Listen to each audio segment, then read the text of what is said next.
અમારી ચેનલને સબસ્ક્રાઇબ અને વિડીયોને લાઇક કરવાનું ભૂલશો નહીં, જેથી અમે આ તમામ કાયદાની માહિતી આપ સુધી પહોંચાડી શકીએ.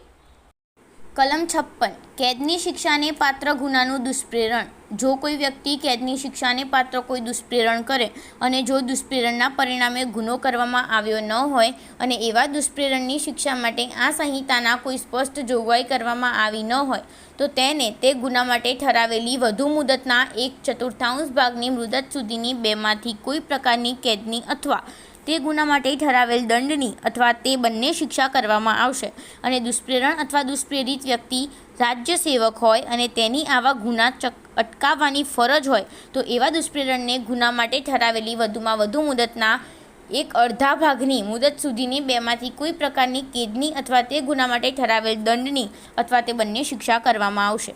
ઉદાહરણો: એ. ક ખોટી જુબાની આપવા માટે ખ ને ઉશ્કેરે છે.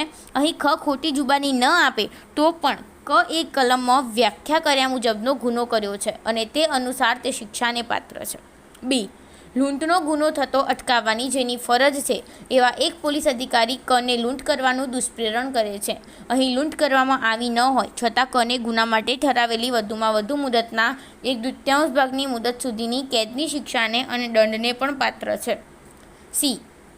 લૂંટનો ગુનો થતાં અટકાવવાની જેની ફરજ છે એવા એક પોલીસ અધિકારી કને લૂંટનો ગુનો કરવાનું ખ દુષ્પ્રેરણ કરે છે. અહીં લૂંટ કરવામાં આવી ન હોય છતાં ખ લૂંટના ગુના માટે ઠરાવેલી વધુમાં વધુ મુદતની 1/2 ભાગની મુદત સુધીની કેદની શિક્ષાને અને દંડને પણ પાત્ર છે.